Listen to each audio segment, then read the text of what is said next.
अस्सलाम वालेकुम, मैं हूं रेहान तारिक और आप देख रहे हैं 10 तक। बानी पीटीआई की सियासी और कानूनी मुश्किलात अपनी इंतहा को पहुंच चुकी हैं और ताहाल उनकी रिहाई के लिए कोई मौसर रास्ता सामने नहीं आ सका। पार्टी की जानिब से सियासी सतह पर हर तरह की कोशिश की गई लेकिन नताइज मायूस कुन ही रहे।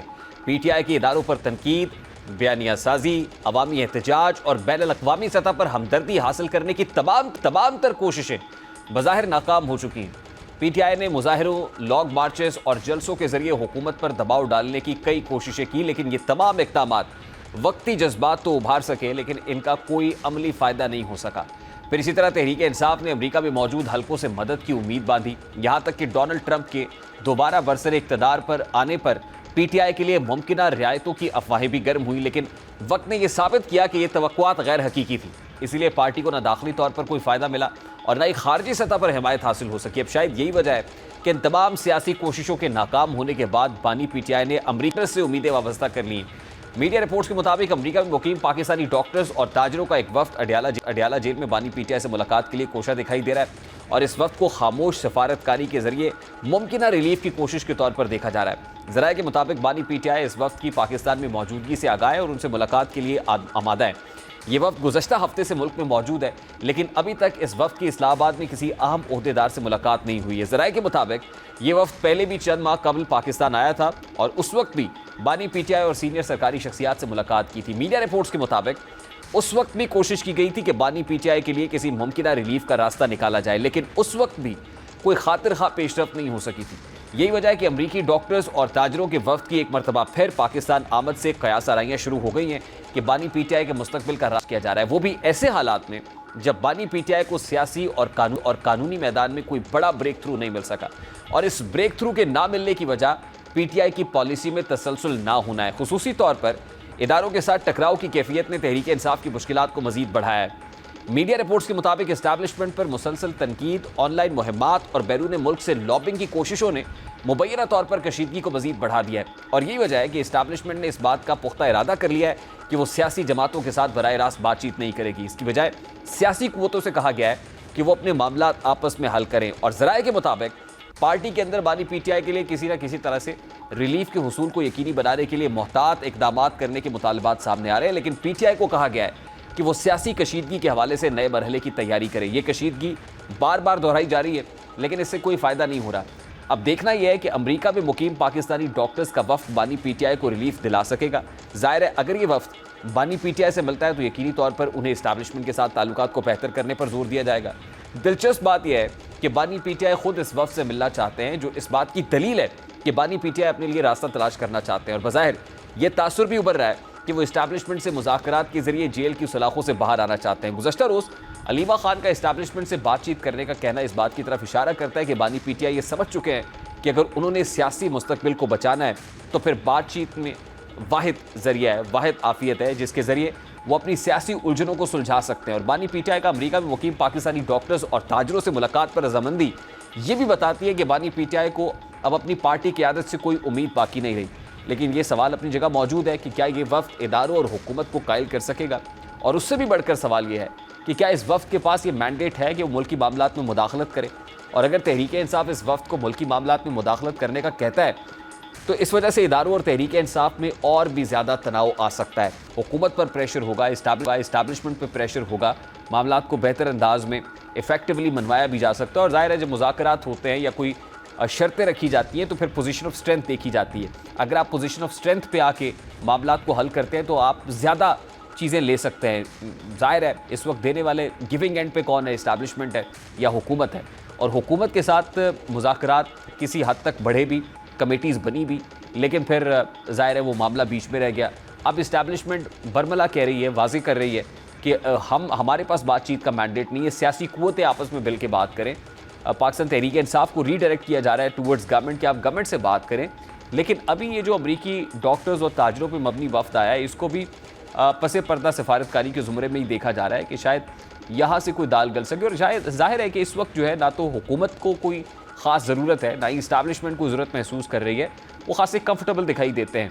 आज से पहले 4-6 महीने पहले सिनारियो बहुत मुख्तलिफ था, अब सिनारियो बहुत मुख्तलिफ है क्योंकि ज़ाहिर है पॉपुलैरिटी अपनी जगह पर लेकिन एक तरफ तो मकबूलियत है, दूसरी तरफ कबूलियत वाला आंसर भी है लेकिन अब ग्राउंड रियलिटी लगता है खासी तब्दील हो गई है, क्योंकि अब बानी पीटीआई की कॉल पे या पाकिस्तान तहरीक इंसाफ की कॉल पे एहतजाज के लिए उस मौसर अंदाज के अंदर कारकुनान को निकालने के लिए कोई कैंपेन नज़र नहीं आती है। ऑन ग्राउंड वो इफेक्टिव प्रोटेस्ट दिखाई नहीं देता है कि जो हुकूमत पर दबाव डाल सके, इस्टेब्लिशमेंट पर दबाव डाल सके। और उसकी वाज़े मिसाल गुज़श्ता रोज़ का एहतजाज है जिसकी कॉल दी गई थी और इमरान खान के केसेस के ना लगने के हवाले से एक रिजेंटमेंट तो पाई जाती है। बानी पीटीआई की बहनों में भी वो बार बार आके इसका बरमला इजहार भी करती हैं और फिर पीटीआई के कुछ लोग अपनी ही लीगल टीम को भी कोसते हैं। इस हवाले से फवाद चौधरी साहब से रब्ते की कोशिश करेंगे। एक ब्रेक लेते हैं, ब्रेक के बाद फवाद चौधरी साहब से जानने की कोशिश करेंगे इस ब्रेक के बाद।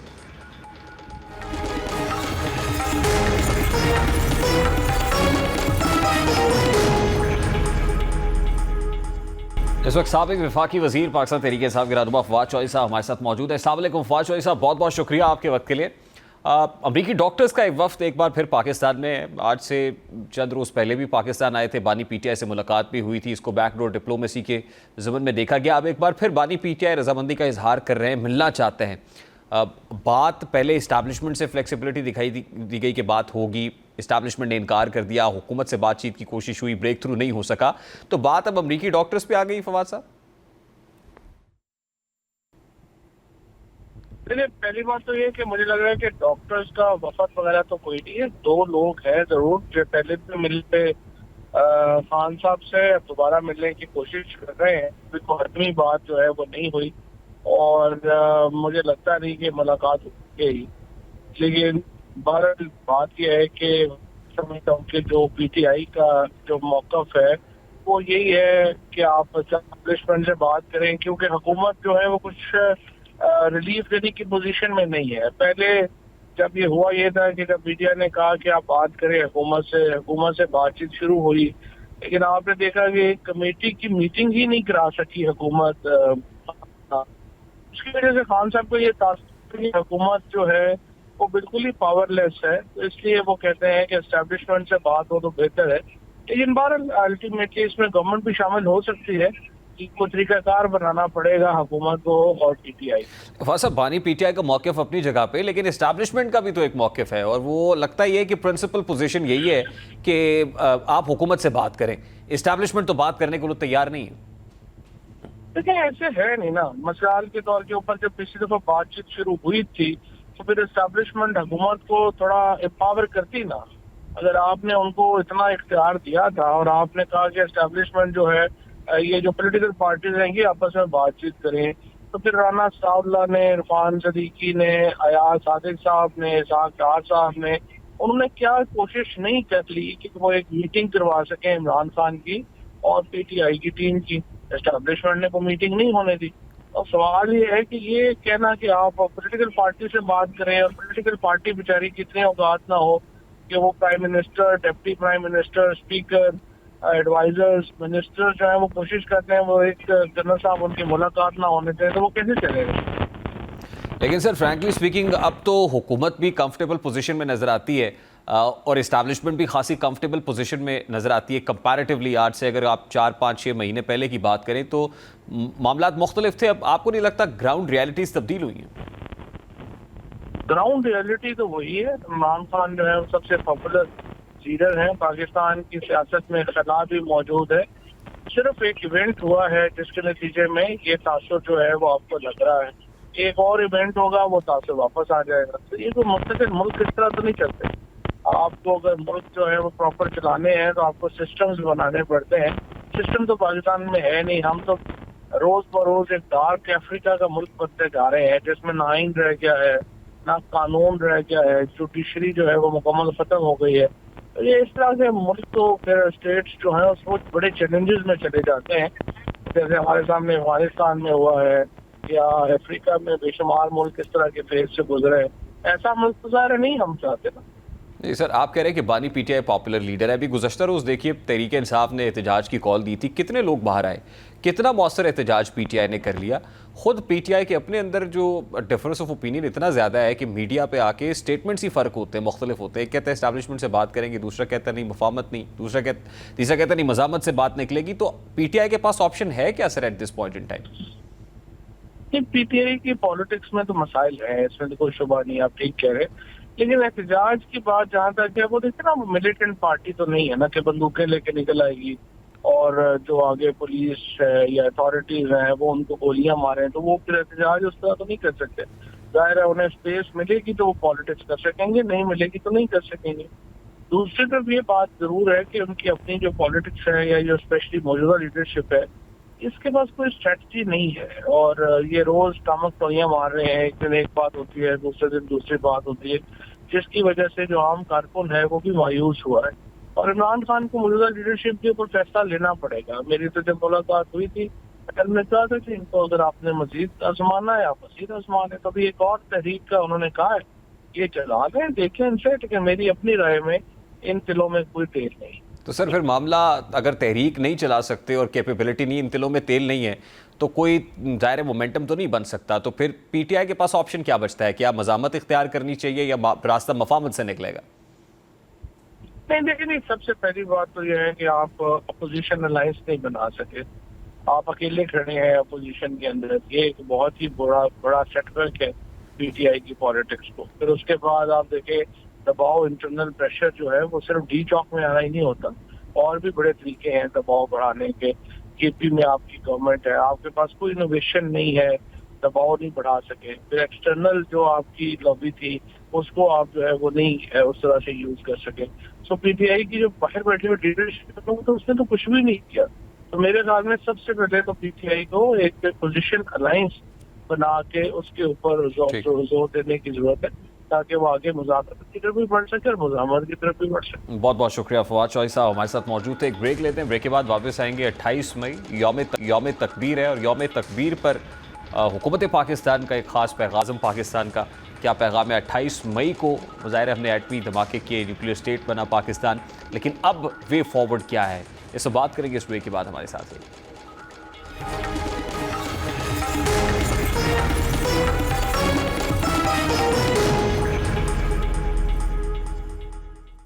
आज यौम तकबीर है। आज के दिन पाकिस्तान को एटमी ताकत बने हुए 27 साल मुकम्मल हो गए हैं। अब पाकिस्तान दिफाई एतबार से तो खुद मुख्तार और मजबूत है, लेकिन माशी मैदान में अभी पाकिस्तान को खुद कफील होने के लिए काफ़ी वक्त और मेहनत दरकार है। वो कि वज़ीर आज़म शहबाज शरीफ ने यौम तकबीर के मौके पर इस ख्वाहिश का इजहार किया है कि मुल्क को माशी ताकत में बदलने के लिए जो है कौमी यकजहती नागुज़ीर है, कंसेंसस चाहिए। उनकी ख्वाहिश अपनी जगह पर दुरुस्त है, क्योंकि किसी भी कौम के सरबराह की मुल्की मईशत को मुस्तहकम और ख़ुद कफील बनाने का आज़म रखना भी चाहिए। लेकिन सवाल ये है कि क्या मौजूदा हालात में पाकिस्तान वाकई माशी ताकत बनने की पोजीशन में है, और क्या ये सिर्फ ख्वाहिश का इजहार ही काफ़ी है, या इसके पीछे ठोस और अमली इक़दामात का होना भी ज़रूरी है। माशी माहिरीन और ज़मीनी हक़ाइक़ इस वक्त कुछ और ही तस्वीर पेश कर रहे हैं। इसमें कोई शक नहीं है कि मुल्की मईशत में किसी हद तक इस्तेहकाम आया है, लेकिन इसके बावजूद महंगाई, बेरोज़गारी, गैर यकीनी माली पॉलिसी और सबसे बढ़कर IMF पर शदीद इन्हिसार, ये तमाम अनासर इस बात की अक्कासी करते हैं कि हमारी मईशत खुद मुख्तार नहीं बल्कि कर्ज़ों के सहारे चल रही है। इस वक्त बजट 2025-26 की तैयारी जारी है, लेकिन हुकूमत और IMF के दरमियान इख्तलाफात वाज़ेह तौर पर देखे जा सकते हैं।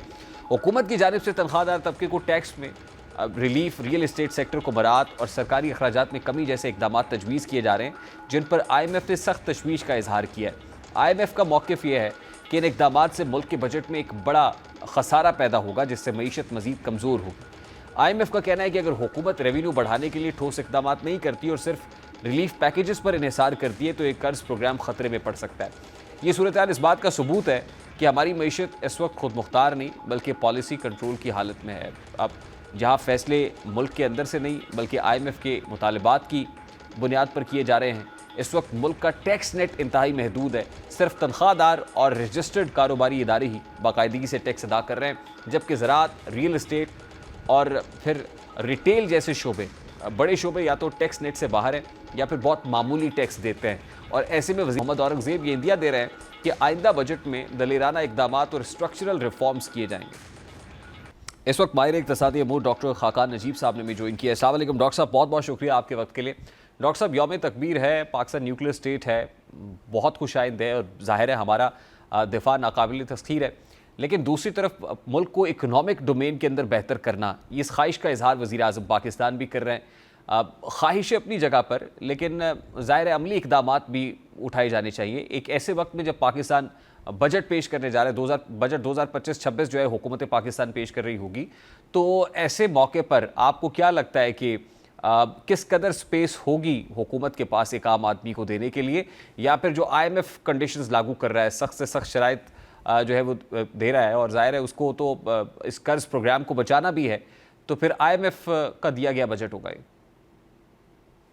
रेहान, आपने बहुत अच्छा इंट्रोडक्शन सामने रखा है, और अगर आप इस अपने इंट्रोडक्शन को ही लेकर आगे बढ़ें तो what is the thought process. पहले तो जब आप कहते हैं कि हमने एक माशी ताकत बनना है, so you know we have to very categorically define कि इसका मतलब क्या है। और इस पे हम किसी वक्त ज़रूर एक प्रोग्राम रख के बात कर लेंगे, but in one line that means कि पाकिस्तान का जो ग्रोथ रेट है वो 7-8% तवातर से एक दिहाई तक बढ़ता रहे, तो तब आप कोशिश कर सकते हैं कि लोगों की पर कैपिटा इनकम, यानी कि जो आपके घर इनकम आ रही है और जो मुल्क की इनकम है वो बढ़ सके और लोगों को आप पॉवर्टी से निकाल सकें। एक तो माशी ताकत बनने का जो मतलब या महवर है वो ये है। अब आप इसके लिए आपको बहुत सा काम करना है। पाकिस्तान की जो इकोनॉमी है आज, उसमें एक मैक्रो स्टेबिलिटी है। ये बिल्कुल क्लैरिटी रखें कि इसकी सबसे बड़ी वजह पाकिस्तान की IMF एंगेजमेंट है, और ये एक दिहाई में तीसरी दफा यही मैक्रो स्टेबिलिटी 2013, 2019 और अब 2025, ये 3 प्रोग्राम एंगेजमेंट्स हैं, और तीनों में आप इन्फ्लेशन को नीचे जाता हुआ देख रहे हैं, यानी कि अफरात-ए-ज़र कीमतों के बढ़ने की शरह में कमी आई है। पाकिस्तान का बैरूनी खसारा संभल गया है, बल्कि सरप्लस में आ गया है। कॉन्सिक्वेंटली आपके रिजर्व्स की पोजीशन 2.5 माह की इंपोर्ट कवर पे चली गई है। ये आपको इनफ टाइम एंड स्पेस दे दी है इस चीज़ ने, ये बहुत बड़ी ब्रीदिंग स्पेस है। मैंने एक आर्टिकल भी लिखा था डॉन अखबार में, ज़रूर पढ़ना चाहिए, उसका नाम ही ब्रीदिंग स्पेस है। आज जो डिफेंस कैपेबिलिटी आपने शो की है, जो कि नतीजा है of a lot of hard work over the last 2 decades, जिसमें आपने अपनी जो कन्वेंशनल कैपेबिलिटी शो की है, उसने आपको दुनिया में एक कमिटी ऑफ नेशंस में एक रिस्पॉन्सिबल मैच्योर नेशन का स्टेटस दिया है, और आपका नेबर जो चाइना है उसके साथ रवाबत और बेहतर हुए हैं, और सारे ममालिक जहां पे इस वक्त अथॉरिटीज बिल्कुल ठीक। डॉक्टर साहब, कता कलामी के लिए माजरत सर, ये माशी तरक्की का मतलब या मकसद हम जो समझते हैं वो ये है कि GDP ग्रोथ क्या है, और when it comes to GDP growth तो हमारे यहाँ ज़ाहिर है 2 सेक्टर्स बड़े इंपॉर्टेंट है। एक तो इंडस्ट्री का पहिया चले, और दूसरा जो ख़ास तौर पे एग्रीकल्चर सेक्टर है, ये बहुत ज़्यादा इंपॉर्टेंट है। अब जो एग्रीकल्चर सेक्टर के ऊपर टैक्स है वो भी आप देख रहे हैं वो किस बुरे तरीके से पिसा हुआ है, और दूसरा इंडस्ट्री का पहिया उस तरीके से नहीं चल रहा। वो हुकूमत ये कहती है GDP बड़ी पॉजिटिव है, 2.6 हो गई, डॉक्यूमेंट्स के अंदर कुछ और दिखाया जाता है। ये कैसे हो रहा है सर? सो देखिए, अब आपको एक मौका मिला है बजट बनाने का जो ट्रांसफॉर्मेशनल इन नेचर हो सकता है। ये आप पे है। IMF आपको एक ना ब्रॉड जो कैटेगरीज हैं बजट की, ब्रॉड फ्रेमवर्क जो है वो जरूर डिफाइन करता है, पर जब आप जुजियात में जाते हैं आपके पास बहुत स्पेस होती है। वो क्या डिफाइन कर रहा है? वो कह रहा है कि एक फिस्कल डेफिसिट जो है वो 5.1% होना चाहिए, यानी कि मालियाती खसारा। अब आपने 2 सेक्टर्स का जिक्र किया, सो पहले सबसे ले लेते हैं इंपॉर्टेंट सेक्टर कि आपकी मैन्युफैक्चरिंग में इस वक्त क्या इशू है। देखिए, आपके पास 29% एक टैक्स है मैन्युफैक्चरिंग में, 10% सुपर टैक्स है उसके ऊपर, और 5-6% क्या है, आप वेलफेयर फंड्स जो लेबर की देते हैं वो है। सो 45% टैक्स है। आप IMF को कन्विंस कीजिए कि ये ठीक नहीं है। क्या IMF फोक्स ने हमारी तरह की यूनिवर्सिटी से PhD की हुई है ना, वो क्या समझते हैं कि 45% टैक्स लगाकर पाकिस्तान में हम किसी तरह मैन्युफैक्चरिंग को बढ़ा सकते हैं? कतई तौर पे ऐसा नहीं है। जो पाकिस्तान का सैलरीड क्लास है, इसी तरह वो एक हायर टैक्सेशन में। एक आम मिसाल देता हूँ, लेट्स से रेहान, आप 6 लाख रुपया इनकम कमा रहे थे पिछले 3 साल से सालाना की बुनियाद पर, तो हम आपसे टैक्स नहीं लेते थे। अब आप 6,05,000 कमा रहे थे तो आप टैक्स ब्रैकेट में आ जाते थे। जो आप 6 लाख पिछले 3 साल पहले कमाते थे वो X नंबर ऑफ गुड्स खरीदती थी, इन्फ्लेशन की वजह से वो X माइनस Y हो गया, तो इस 6 लाख को 10 लाख कर देना चाहिए। इसी तरह मैन्युफैक्चरिंग में आप बहुत से और काम कर सकते हैं। RDs, जो हमारी एडिशनल कस्टम्स ड्यूटी है, कहने का मतलब यह है कि इस फ्रेमवर्क को ठीक करें। मुसावी टैक्स निज़ाम का फ्रेमवर्क देना महवर होना चाहिए इस बजट का। एग्रीकल्चर की जो पोजीशन है इज द फॉलोइंग। एक तो प्रोडक्टिविटी का इशू है which is a very very separate issue, यानी कि जो हमारी एग्रीकल्चर यील्ड्स हैं कहीं पे 1/3 हैं और कहीं पे आधी हैं कंपेयर टू द वर्ल्ड। सो उसका एक अलहदा फ्रेमवर्क है, वो ग्रोथ फ्रेमवर्क में ठीक करना है। जो इनडायरेक्ट टैक्सेशन है उसको कम करना है। बट एग्रीकल्चर इनकम टैक्स का तखमीना है 800 अरब का, ये लोकल रिसर्च ने शो किया है। आपने 78 साल में एग्रीकल्चर इनकम टैक्स नहीं लगाया, आईएमएफ के कहने पर जाकर लगाया। Rehan, is that a good thing that someone has to come and tell us कि आप मसावी रेहान से, मैन्युफैक्चरिंग से, नॉन सैलरीड से, एग्रीकल्चर से, सो हॉरिजॉन्टल इक्विटी ऑफ टैक्सेशन जो है वो उन्होंने आपसे आके करी। और वो भी आपने ये कहा कि हम 1 जून से शुरू करेंगे, अब डिले हो गया, 1 जुलाई पे चला गया। What I'm trying to say is कि IMF की conditionalities are always negotiable. That's first thing to remember. And second thing is कि जितना home grown research होगी तो आप इस पे आगे बढ़ सकेंगे। Secondly, पाकिस्तान का जो एक्सपेंडिचर रिफॉर्म है short of the NFC, I understand fully, you know, हम लोकल स्कॉलर्स हैं, हम समझते हैं कि एनएफसी 7वां, 8वां, 9वां, 10वां अगस्त में खत्म हो जाएगा, नहीं कर सक रहे, चले समझ सकता हूं मैं एक इस वक्त जो पॉलिटिकल एटमॉस्फेयर है। तो आप ये तो कर सकते हैं ना कि जो एक्सपेंडिचर का possible reform at the federal level है, टारगेटिंग ऑफ सब्सिडीज है, 1300 अरब की सब्सिडीज जाएंगी, तो आप कर लें। आपको कई कामों से बहुत स्पेस है जो आप डॉक्टर साहब, कर दिस इज सकते क्वाइट अंडरस्टैंडेबल। जाहिर है IMF is there to bring some fiscal discipline our economy, और वो डिमांड भी यही करता है कि ये फिस्कल डिसिप्लिन आए। बहुत सारी चीज़ें जो हमें अपने एंड पे कर लेनी चाहिए हम नहीं करते, और अल्टीमेटली फिर हमसे कोई करवाता है, वो इंटरवीन करता है तो बुरा लगता है। एक सवाल जो गुज़श्ता कई बहुत से लोग, एक आम पाकिस्तानी पूछना चाहता है, भाई ये खबर आई नाइजीरिया आईएमएफ प्रोग्राम से आज़ाद हो गया, निकल गया, ये लास्ट 2 डेकेड्स में तीसरा आईएमएफ प्रोग्राम है, एज यू जस्ट मेंशन्ड, क्या वजह हम नहीं निकल पा रहे फिर? So that's a really really good question. तो जो ब्रीदिंग स्पेस मिलती है आईएमएफ, अब मैं डॉक्टरी की लफ्जों में एक्सप्लेन करूंगा तो I think everyone will understood. देखें, you know, my parents are doctors, तो मैं बड़ी इसकी टर्मिनोलॉजी यूज करता हूँ। लेट्स से कि you IMF is a doctor of the ICU. तो रेहान, लेट से अल्लाह ना करे आप इतने बीमार होते हैं कि आप आईसीयू में जाते हैं। अगर आप 24 बार आईसीयू में जाएंगे तो मैं आपसे ये तो पूछूंगा ना कि यार खाना नहीं ठीक खाते थे, एक्सरसाइज नहीं करते थे, टेंशन बहुत लेते थे। मेरे अब्बा 94 हैं, जिंदगी में एक बार आईसीयू गए हैं, तो हम ऑब्वियसली यही समझते हैं इस बात को कि he had a good life. अब अगर आपने पाकिस्तान में टैक्स के निज़ाम को मसावी नहीं किया तो मैन्युफैक्चरिंग नहीं बढ़ी, तो एक्सपोर्ट नहीं हुई। एक्सपोर्ट नहीं हुई तो क्या होता है? एक्सपोर्ट नहीं होती तो जो इंपोर्ट है वो बोझ इतना बढ़ता है कि ट्रेड डेफिसिट होता है और बैरूनी खसारा होता है। तो आपको टैक्स के निज़ाम को मसावी करना चाहिए था, डीरेगुलेशन करनी चाहिए थी, कॉस्ट ऑफ डूइंग बिजनेस ठीक करनी चाहिए थी, प्राइवेटाइजेशन करके इन अदारों से जो 9-10 डिस्कोस और जेनकोस हैं जान छुड़ानी चाहिए थी। पाकिस्तान को फंक्शनिंग मार्केट्स देनी चाहिए थी, जिसका मतलब ये है कि जिस तरह इस वक्त आप मोबाइल का कभी नहीं कहते ना कि यार बिल बहुत आता है, प्रॉब्लम बड़ी रहती है, बट आप हमेशा कहते हैं कि बिजली का बिल भी बहुत आता है और प्रॉब्लम भी बहुत रहती है। सो इलेक्ट्रिसिटी की मार्केट बनानी चाहिए थी, डाइवेस्टमेंट के प्रोसेस को आगे लेके जाना चाहिए था। आज तक मैं सुनता हूँ डिजिटाइजेशन और digitalisation. Honestly Rehan, can I say this, लोगों को यही नहीं समझ कि इन दोनों में फर्क क्या है, इंटरचेंजेबली यूज हो रहा हो। डिजिटाइजेशन इज अ प्रोसेस, जब हम डिजिटाइज करते हैं जो इकोनॉमी है उसके जो खद्दोखाल हैं, जो यू नो टैक्स के एहदाफ, जो प्रॉपर्टी है, उसको digitalisation is something very different. और उससे आगे जाके नादरा का डेटा है आपके पास, मसलन अगर मैं आपका डेटा निकालना चाहूँ सरकार में बैठ के, मैं आपका फैमिली ट्री निकाल सकता हूँ, मैं आपके बैंक ट्रांजैक्शंस देख सकता हूँ, मैं आपके यूटिलिटी बिल्स देख सकता हूँ, मैं आपका ट्रैवल डेटा देख सकता हूँ। अगर मैं ये सब देख लूँ और आपकी इनकम देख लूँ तो ये तो अथॉरिटीज का फर्ज है ना कि वो आपको भेजें कि जो टैक्स गैप है आपकी इनकम में आप बता दें। So these are the actual measures. और फिर जो हमने एक काम बिल्कुल नहीं ना किया कि ये सारे काम करने की क्या चीज चाहिए थी। You need severe competence to do research, तहकीक, frameworks to come up with these things. Privatisation इसलिए नहीं होती कि जो पॉलिटिक्स है वो ठीक नहीं है इस मुल्क में, ये बात ठीक नहीं है। स्कॉलर्स और रिसर्चर्स पाकिस्तान के कभी जब वाइबल मॉडल्स रखेंगे तो पॉलिटी को कन्विंस करना आसान हो जाएगा। बिल्कुल ठीक आई एम है। Just trying to explain to you कि डेप्थ में जाके क्या Pakistan is an HR issue.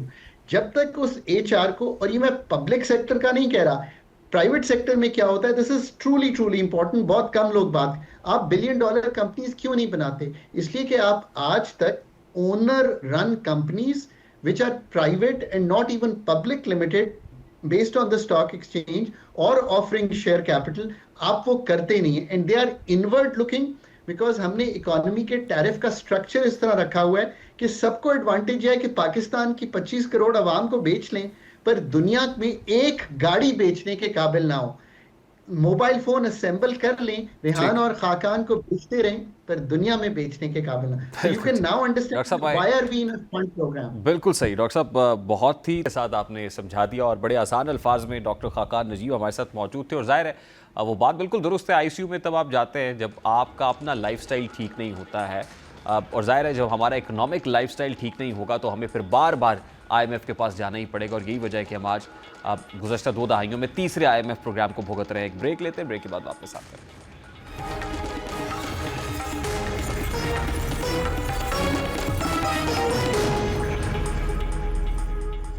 Bharat को सिफारती मैदान पर एक और शिकस्त का सामना करना पड़ गया है। जैसा कि पाकिस्तान ने हमेशा अफगान हुकूमत पर यह जोर दिया है कि वो अपनी सरजमीन को पाकिस्तान के खिलाफ दहशतगर्दी करने से रोके। अफगान हुक्काम और वज़ीर ख़ारजा इसहाक डार के दरमियान हालिया राब्तों में भी इस बात पर इत्तफाक किया गया है। फिर वज़ीर ख़ारजा का दौरा चीन बहुत अहम रहा, जिसमें पाकिस्तान, चीन और अफगानिस्तान के वज़राए ख़ारजा की गैर रस्मी सह-फरीकी मुलाकात भी हुई, और इस मुलाकात के नतीजे में ही CPEC को अफगानिस्तान तक वसअत देने पर भी इत्तफाक हुआ, जिसके बाद ये ख्याल किया जाने लगा कि अफगानिस्तान अपने माली फ़ायदे के लिए कलअदम तंजीमों के गिर्द घेरा तंग करेगा। और अब ऐसा लग रहा है कि अफगान हुकूमत कलअदम तंजीमों को लगाम डालने के लिए मुतहर्रिक हो गई है। यही वजह है कि अफगान तालिबान ने फितनतुल खारिज को खबरदार किया है कि अमीर के हुक्म के खिलाफ पाकिस्तान में लड़ना जायज़ नहीं है। बैरून मुल्क जहाद हकीकी मुजाहिद नहीं, जहाद की इजाज़त देना किसी फ़र्द या गिरोह नहीं, सिर्फ रियासती अमीर का इख्तियार है।